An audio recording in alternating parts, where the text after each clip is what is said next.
exterior, es decir, al medio ambiente. De esta manera se retira energía interna de ese espacio, trasladándola al medio exterior, lo cual provoca la correspondiente disminución de temperatura, alcanzándose esa temperatura que hemos llamado temperatura de diseño.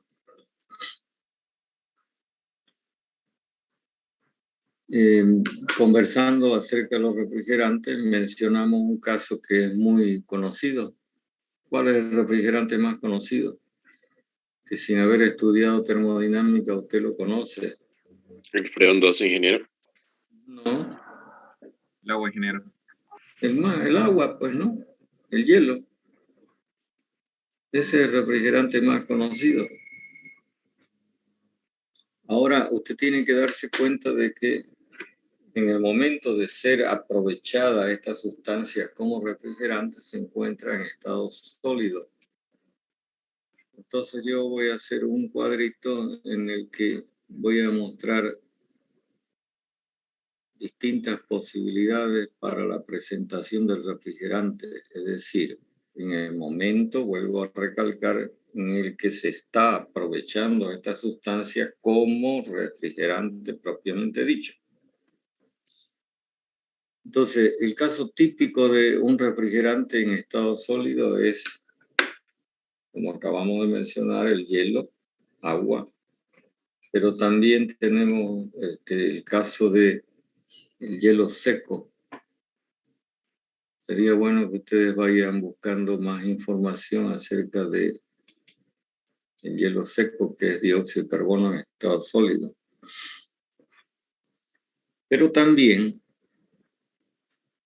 nos vamos a encontrar con la posibilidad de que el refrigerante se encuentre en el momento de su acción como tal en estado líquido. El caso más común, que alguien lo acaba de mencionar, es el del freón 12, por ejemplo, aunque este refrigerante se encuentra en etapa de extinción, es decir, ya no se va a usar más, no se fabrica más, por lo tanto, se están agotando los stocks que pudieran haber.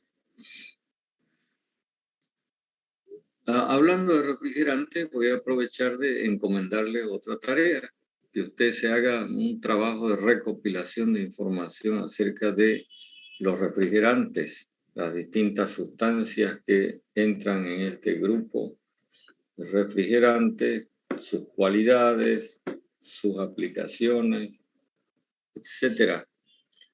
Y entonces cuando usted haga este trabajito, va a poder obtener una respuesta de por qué el freón 12 y su familia de compuestos, porque esto es una familia de compuestos que se usan como refrigerantes, están en etapa de desaparecer.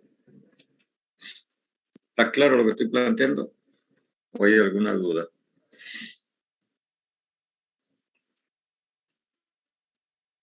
Pregunto. Ingeniero. Bueno, continúo. También el refrigerante puede encontrarse en estado gaseoso. ¿Cuál es el caso más sobresaliente? Si usted lo encuentra, por ejemplo, en las cámaras de una heladera.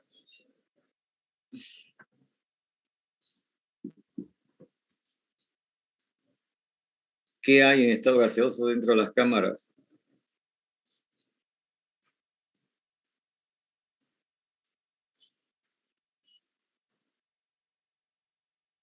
Vamos, ¿me puede responder esto inmediatamente? ¿O las cámaras están vacías? Cuando usted compra una heladera y todavía no le ha puesto nada, ¿están vacías las cámaras? ¿O hay algo adentro? Están vacías. Así es. ¿Vacía? O sea que no hay nada, ni una molécula de nada. ¿El gas, ingeniero? Oiga,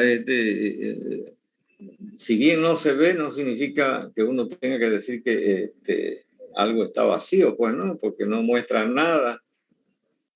¿Qué habrá pues dentro de las cámaras de una heladera? A ver, supongamos que fue y se compró en la tienda de equipo. ¿Qué hay ahí adentro? Además de los papeles con las instrucciones de manejo. ¿Están vacías las cámaras? ¿O hay algo que está presente en el medio ambiente? Nitrógeno. No, pues nitrógeno, no me complique la vida. Dígame de la manera más simple. A ver, ¿qué hay en el ambiente donde usted vive? ¿Qué la está rodeando? Oxígeno. ¿Ah? Oxígeno. Oxígeno. No, pues, no, el oxígeno no está solito. Aire. El aire. Aire, señor, aire. Entonces, resulta que dentro de las cámaras el aire ocupa los espacios que no están ocupados por otros materiales, ¿cierto?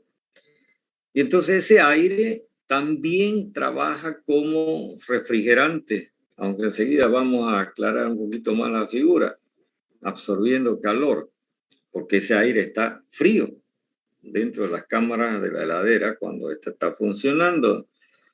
Entonces, existen las tres posibilidades de que el refrigerante se encuentre en estado sólido, líquido o gaseoso.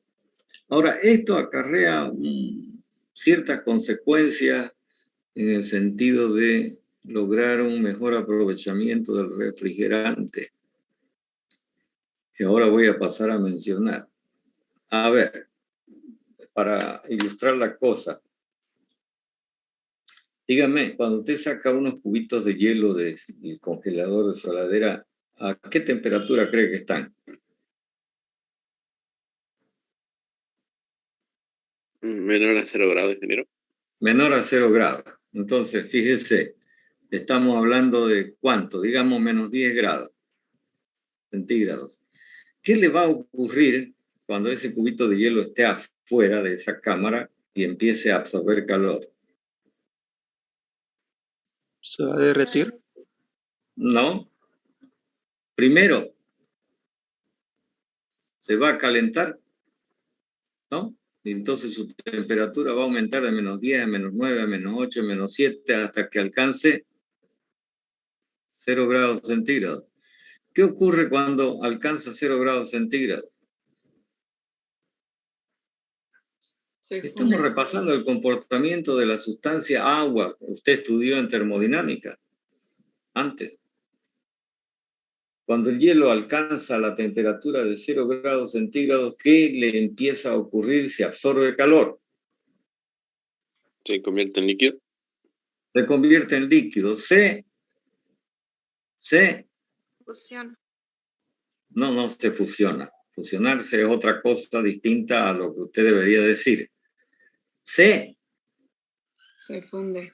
Se funde, eso. Fusionar significa más bien unir cosas, ¿no? Más que traducir un cambio de fase, que es lo que estoy queriendo decir. Una vez que terminó de fundirse y entonces sigue absorbiendo calor el hielo, entonces su temperatura comienza a aumentar. Supongamos que aumenta hasta 6 grados centígrados, pero ahora ya positivo. Pero en estado líquido, ¿no? ¿Lo ven?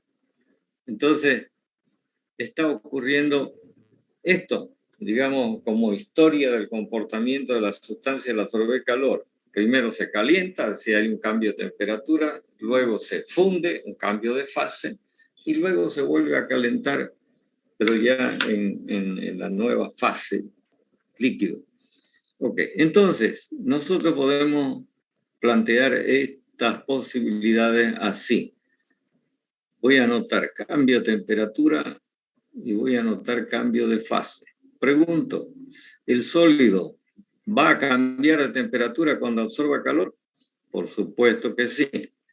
Lo estamos mirando en el caso del hielo. ¿Va a cambiar de fase? Claro que sí, porque el sólido puede convertirse en líquido o directamente puede convertirse en vapor, que es lo que ocurre con el hielo seco. ¿El líquido va a cambiar de temperatura? Por supuesto que sí, eso no tiene duda. ¿Puede cambiar de fase? Pregunto. Si un líquido absorbe calor, ¿puede cambiar de fase? Sí, ingeniero. ¿En qué se va a convertir? En vapor. En vapor. Entonces existe la posibilidad de cambio de fase. El gas, si absorbe calor, ¿cambia su temperatura? Por supuesto. ¿Pero tiene posibilidad de cambio de fase? No. No. Entonces acá, si contrastamos, digamos, en un primer enfoque, todas estas posibilidades para sólido, líquido y gas, las comparamos, encontramos de que el gas no presenta esa posibilidad de cambio de fase. Y resulta, y acá voy a declarar lo más importante, que las cantidades de calor absorbidas durante los cambios de fase es mucho más importante, mucho de mayor magnitud que el calor absorbido por cambios de temperatura.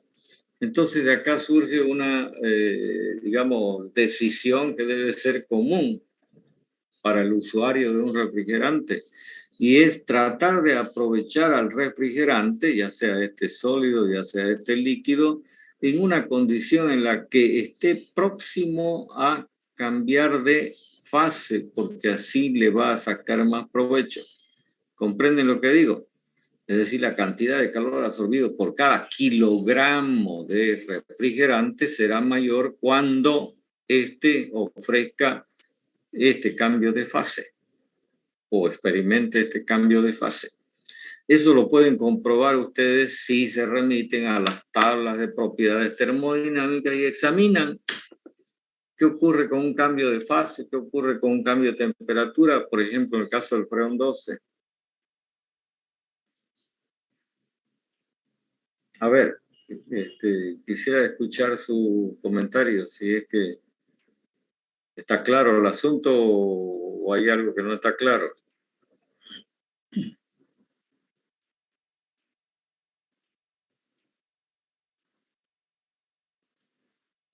¿Nada? De todas maneras, todo esto que estoy comentando, digamos sintéticamente sobre los refrigerantes, usted lo tiene que complementar con el trabajo que yo les he dejado como tarea. No se olviden, y se los vuelvo a recalcar, y lo voy a hacer varias veces, que todo lo que dejamos pendiente de repente lo preguntamos en algunos de los exámenes. Así que no se duerma en su hamaca. Comentario.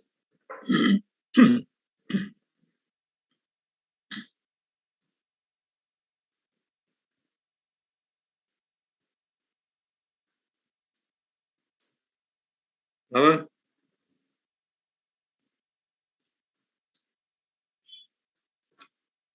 Bueno, sigo con algunos otros detalles acerca de este caso de los refrigerantes. Supongamos que esto que estoy dibujando fuera el congelador de una heladera.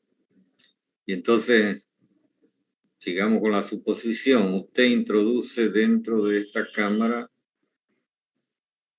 esto. ¿Qué cree que es? Algo que contiene agua en estado líquido. ¿Qué será? Que es común en la heladera. Yo no sé si alguna vez usted hizo esta operación o simplemente usuario nomás de lo que salga de la heladera. Es decir, bebe y come de lo que sale de la heladera, pero no se preocupa por lo que hay adentro, o quién le pone, cuándo le pone, en qué condición le pone, etc. ¿Qué será? A ver, ideas. ¿Un dispensador de agua, ingeniero? ¿Ve esto que conversamos antes? ¿Qué es? Ya, lo digo. Esto es una cubetera, digamos, estamos dibujando acá o simbolizando una cubetera que contiene agua líquida. Ok, esta agua se encuentra en estado líquido, acá. Y ahora le va a ocurrir un proceso que es así, ¿no es verdad?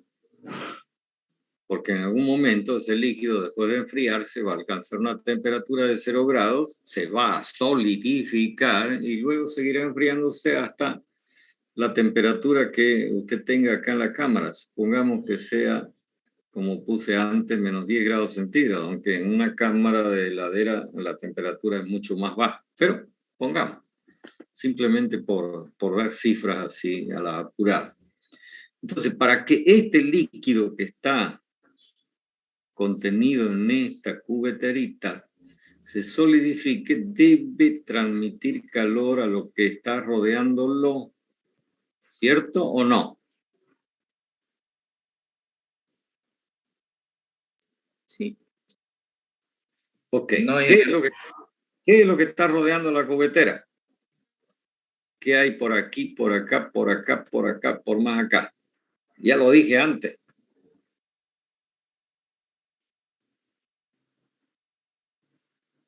aire. Aire, ingeniero. Aire. Si esto es agua, entonces esto es aire. Y entonces el aire está suficientemente frío como para poder extraer el calor del agua. Ahora, a su vez, la pregunta es, ¿y cómo se puso frío el aire? ¿Por qué se puso frío el aire?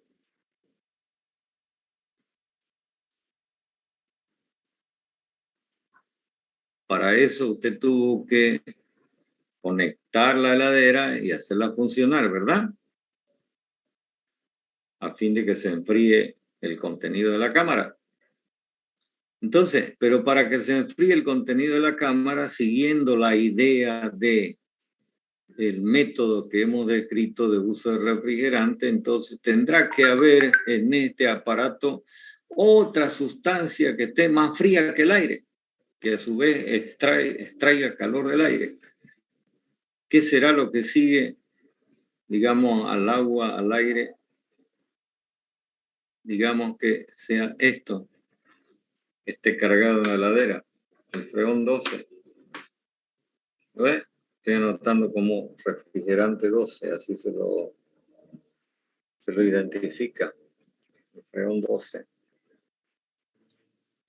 Y entonces sigue surgiendo la pregunta, ¿y cómo es que el freón 12 se enfría? ¿Será que hay otra sustancia por detrás del que esté más fría, que a su vez absorbe calor de este? Entonces resulta que la historia se para ahí, y ahí nacen las cosas.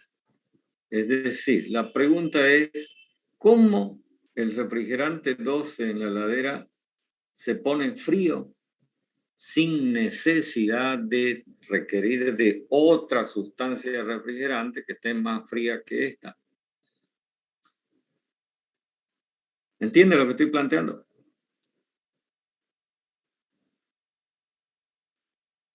En otras palabras, lo que estamos diciendo es que esta cadena de frío se origina en el freón 12 y entonces transcurre así. El freón 12 enfría el aire, el que a su vez enfría el agua, y etcétera, ¿no? Después usted el hielo lo ocupa para enfriar otra cosa, entonces se arma una cadena de frío. Pero esta cadena comienza con el freón 12, entonces vuelvo a recalcar la pregunta, ¿y cómo es que esta sustancia refrigerante que está cargada dentro de la instalación se pone fría? Alcanza una temperatura suficientemente baja como para dar inicio a todo este asunto que estamos describiendo. Y entonces la explicación se encuentra en la termodinámica, en un fenómeno, en un proceso termodinámico que no es otra cosa que una expansión adiabática. ¿Está claro lo que estoy anotando?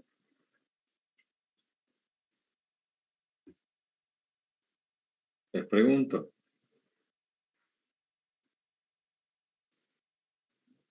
Ingeniero. Ya.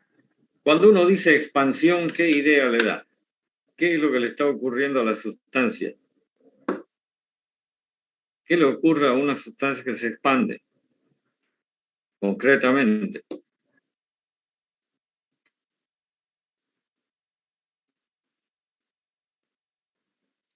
Está perdiendo densidad. ¿Cómo? ¿Está perdiendo qué dice? Densidad.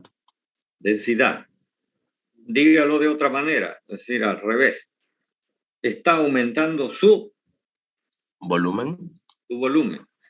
Ok. Entonces, ya tenemos una idea acerca de qué es lo que queremos entender con expansión. Y cuando decimos adiabático, ¿qué significa? Calor es igual a 0. Ya, pero sí, en No hay términos... transferencia de calor. No hay transferencia de calor, no hay intercambio de calor.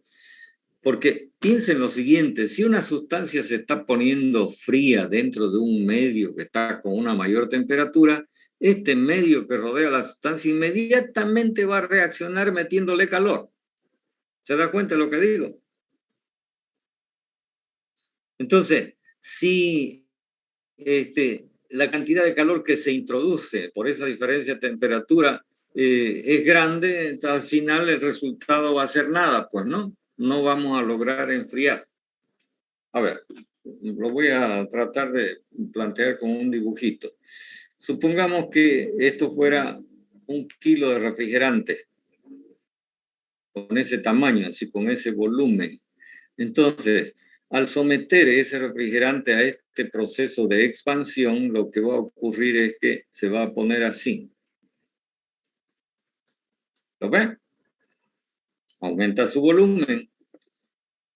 Y de una manera adiabática, es decir, que este medio que rodea a la sustancia no le transmite calor. Eso en términos reales no es exactamente así, ¿no? Porque siempre va a haber, si el medio que rodea a ese refrigerante está más caliente, siempre le va a transmitir algo de calor. Pero resulta que la expansión ocurre tan rápidamente que no le da tiempo al calor de reaccionar y por eso es que se logra que la temperatura disminuya. Si no, habría una compensación y el resultado sería nada. Ahora, para que esta sustancia se pueda expandir contra el medio exterior, es necesario que lo empuje así. ¿Lo ven? Supongamos que usted está rodeado de un montón de gente, está medio apretado y usted quiere ponerse más cómodo. ¿Qué hace?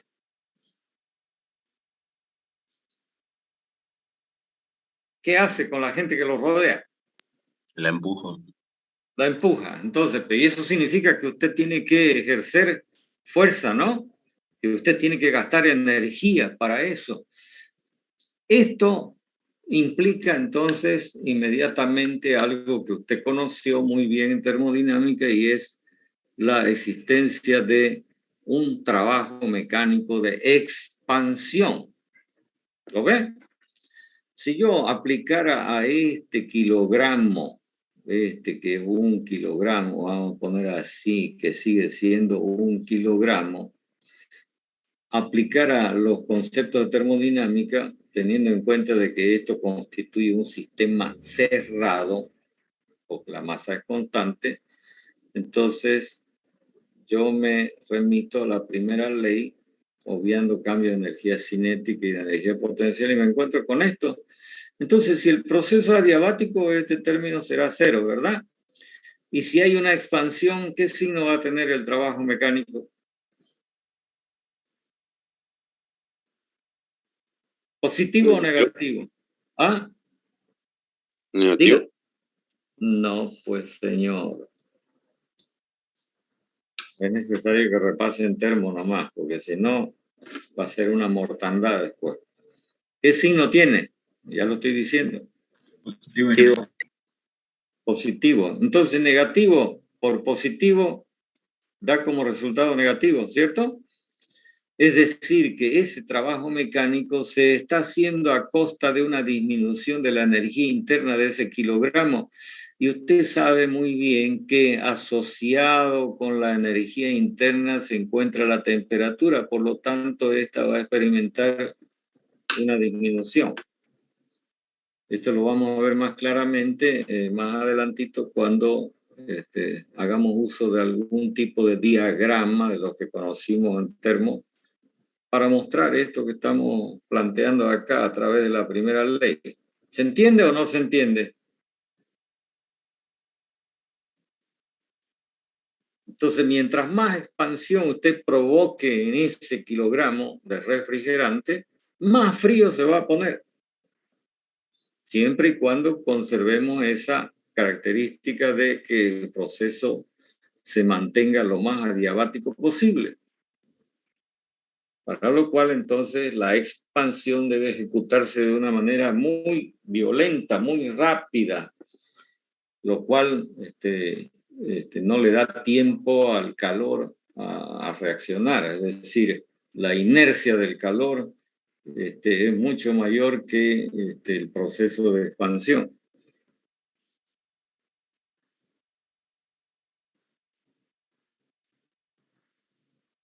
Quiero saber si me están comprendiendo esto que estoy planteando. Ingeniero.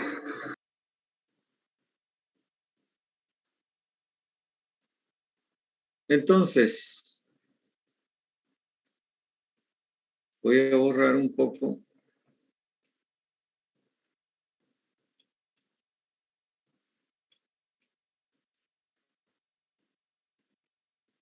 Bueno, y resulta que este fenómeno de expansión adiabática tan sencillo, usted lo puede comprobar,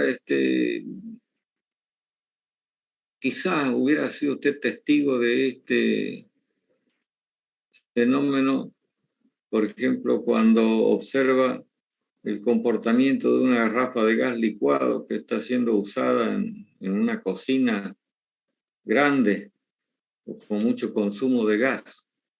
No sé si alguna vez ustedes tuvieron la posibilidad de observar que la garrafa se enfría y entonces incluso empieza a ponerse mojada por la parte de afuera.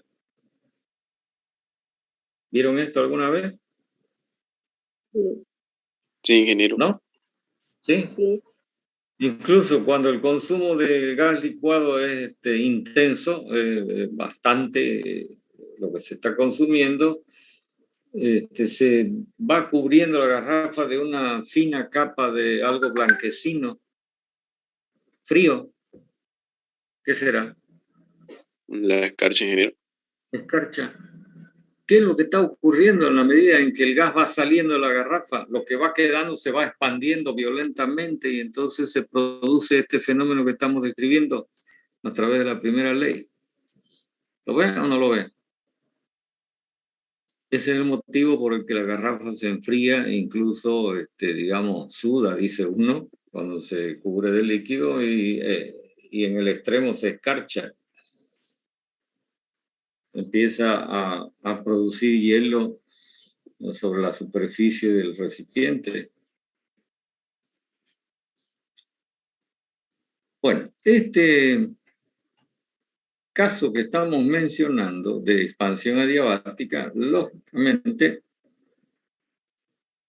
en el caso de los sistemas de refrigeración que vamos a estudiar, corresponde a esa situación en la que el refrigerante se encuentra en estado líquido y es capaz de cambiar de fase convirtiéndose en vapor.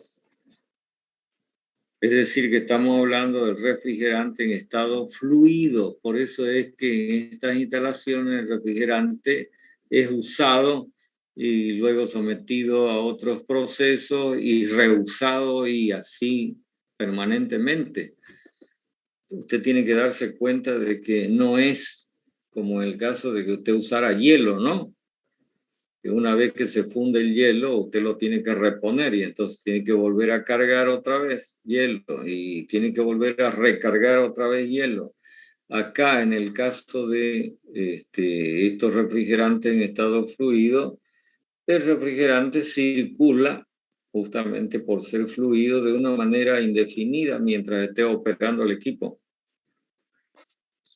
Y entonces esta va a ser la situación, digamos, de principal atención en el desarrollo de la materia.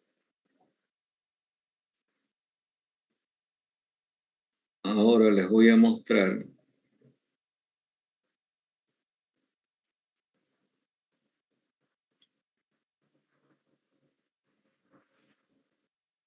en este diagrama, que usted lo debe conocer muy bien, que cuando usted hizo la materia termodinámica surgió en el momento en que seguramente le estaban explicando la segunda ley de la termodinámica, porque observe usted que en ordenada aparece temperatura absoluta, así medida en grados Kelvin, y en abscisa, ¿qué es ese?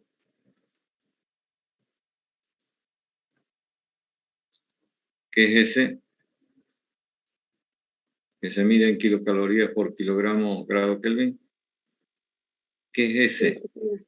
Entropía. Y entonces acá en este diagrama nos encontramos con algo así, ¿no? Que es la campana, la famosa campana, dentro de la cual la sustancia existe tanto como líquido saturado, así como en estado de vapor saturado seco. Entonces, supongamos que a una cierta temperatura T sub 1, cuya presión de saturación es T sub 1, tenemos a el refrigerante en la condición 1. Quiero que me digan qué representa el punto 1.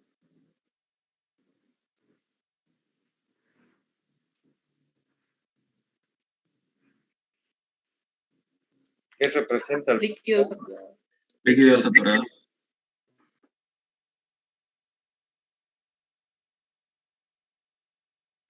Empieza el cambio de líquido estado. saturado a una cierta temperatura T sub 1 y a la T sub 1? No. Este es un estado termodinámico. Y entonces ahora este líquido lo vamos a someter a este fenómeno de expansión adiabática.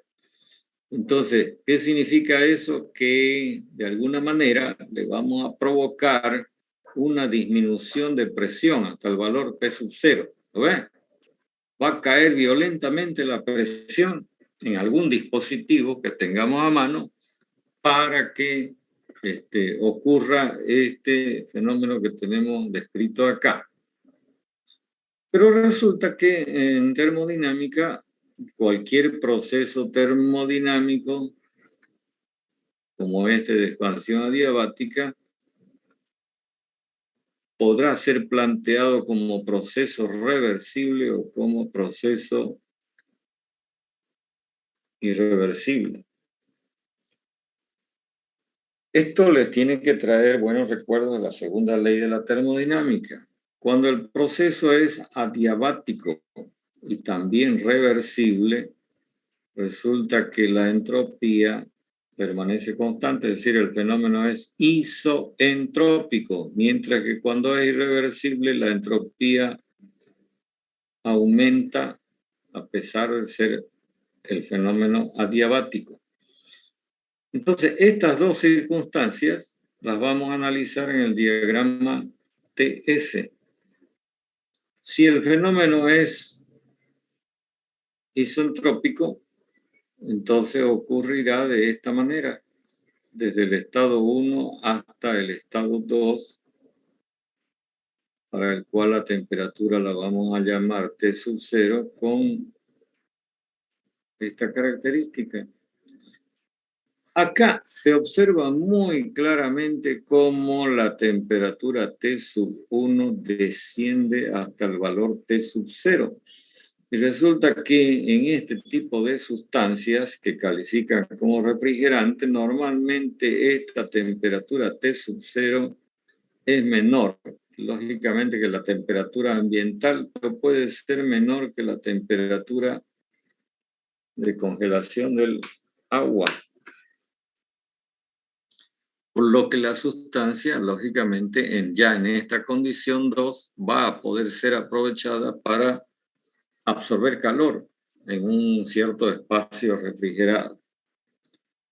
Si el proceso es o fuera irreversible, es irreal, entonces ocurriría de esta manera.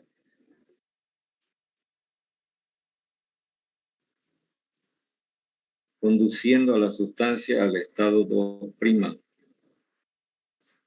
¿Ok?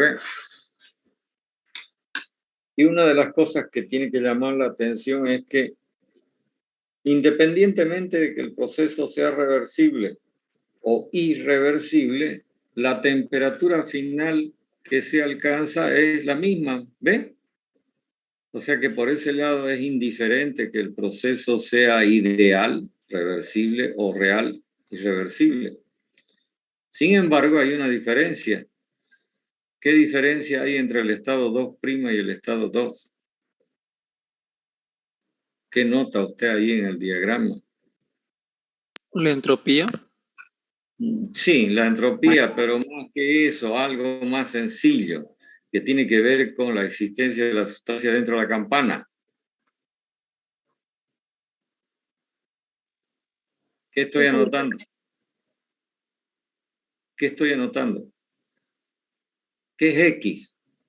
¿El título? El título. Y entonces lo que estoy notando es que el título en 2 es menor que el título en 2'.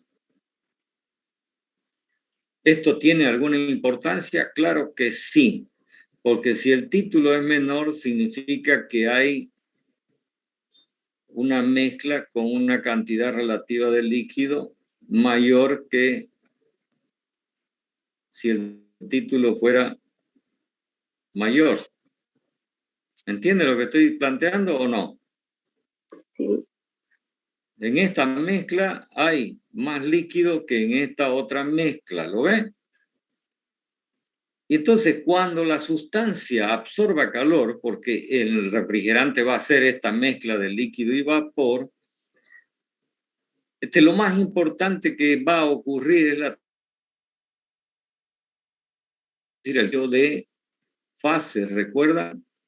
Entonces me interesa que haya la mayor cantidad de líquido porque va a ser el líquido el que va a cambiar de fase, absorbiendo una importante cantidad de calor. Por lo tanto, al usar como refrigerante a estas mezclas, lógicamente mejor refrigerante será la mezcla 2 que la mezcla 2'. ¿Está claro? Bueno, lo vamos a dejar acá, revisen todo esto y